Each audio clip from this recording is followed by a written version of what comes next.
Então a tendência é quando você encontra um produto que você ama, seja uma empresa lá fora. Por isso que eu perguntei isso. Você olha muito lá fora, porque aí lá fora faz todo sentido. Aqui no Brasil é quase o contrário. Aqui no Brasil é, cara, qual produto você odeia? Vulcabras, Olímpicos, qual eu sou apaixonado. Você odeia, mas você ainda assim não consegue não comprar. Tipo, Vivo.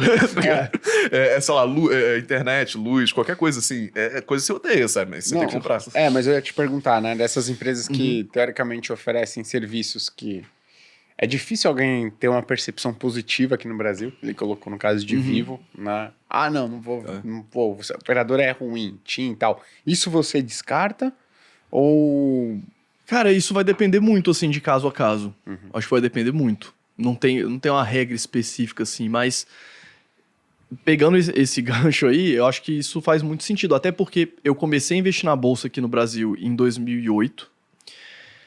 De uma forma muito rudimentar, assim, tipo, de abrir conta da corretora. Depois do crash? Foi logo depois. Porra, que bom, hein? Não, é porque, tipo, eu tinha 17 anos na época. Não, mas eu consigo pegar barato. Né? Aí, tipo assim, começou a despencar, sair no jornal, eu me interessei, abri conta da corretora, comecei a comprar uma ação aqui, outra ali, meio que, enquanto eu tava estudando pra entender que de fato... Mas, cara, é isso, assim. Aí eu comecei a investir nos Estados Unidos em 2015. Acho que foi mais ou menos em 2015 que as corretoras lá começaram a meio que facilitar esse processo de abertura de conta, hoje você faz tudo online e tal. Hoje tem várias empresas brasileiras que prestam de alguma forma o serviço lá fora. Então ficou mais fácil. Aí em 2015 eu comecei a investir lá. E o grande problema, entre aspas, de você começar a investir lá fora é que você fica muito mais criterioso, porque o seu leque abre de uma forma bizarra, né? Sim. Mas de fato aqui no Brasil é mais complicado, assim. Você tem empresas que, tipo... Pô, banco, tá ligado?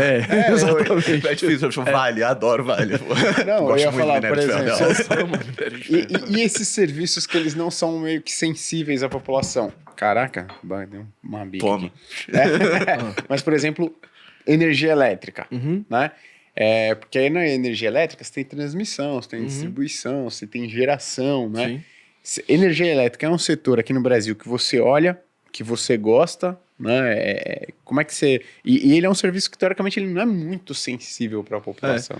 Cara, eu pessoalmente gosto bastante, assim, do setor elétrico como um todo. Eu acho até que, para quem está começando na Bolsa, talvez com essa ideia de renda passiva, de dividendos, seja um setor muito interessante, porque os resultados, eles costumam oscilar pouco, principalmente se for para transmissão, né? Que é quase um contrato de renda fixa ali que as linhas de transmissão têm. Até geração um pouco mais tranquilo.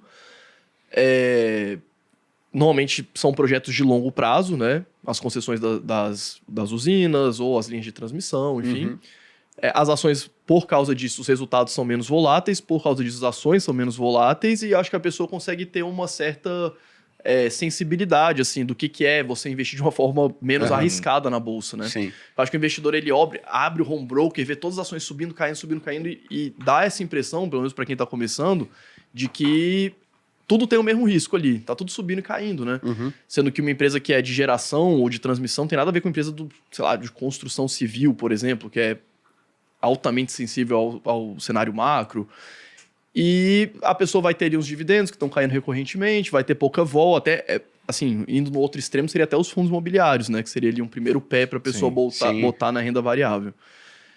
Porque eu acho que existe muito essa ideia de que renda variável é uma coisa muito arriscada e que você pode perder todo o seu dinheiro, que de fato você pode perder, mas assim... Vamos combinar que é raríssimo, assim, ter uma ação que foi a zero, sabe? É que normalmente essa ação que foi a zero, cara, é aquela que tinha um número de cotistas bizarro.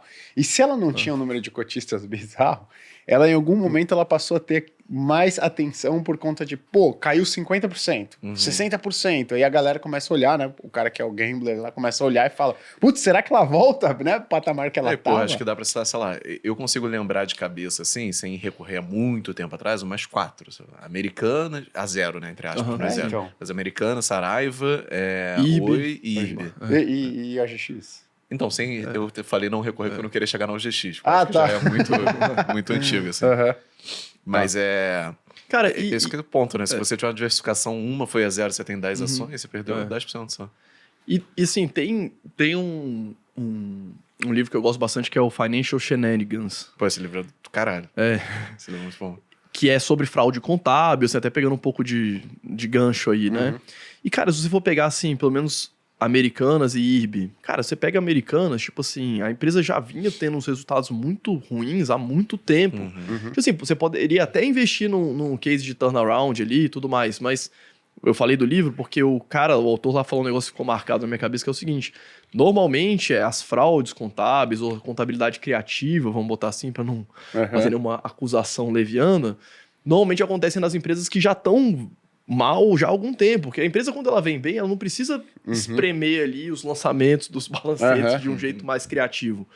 Então, assim, voltando de novo no gancho do risco, eu gosto muito de pensar nisso, assim, de, cara, qual que é o risco que eu tô correndo? Eu tô botando um dinheiro, tipo, eu tô trabalhando, ganhando dinheiro, esse dinheiro foi suado, onde que eu tô, qual o risco que eu tô correndo fazendo essa alocação? Qual que é o tipo de empresa que tá ali? Qual que é a perenidade da empresa, do negócio, a volatilidade dos resultados?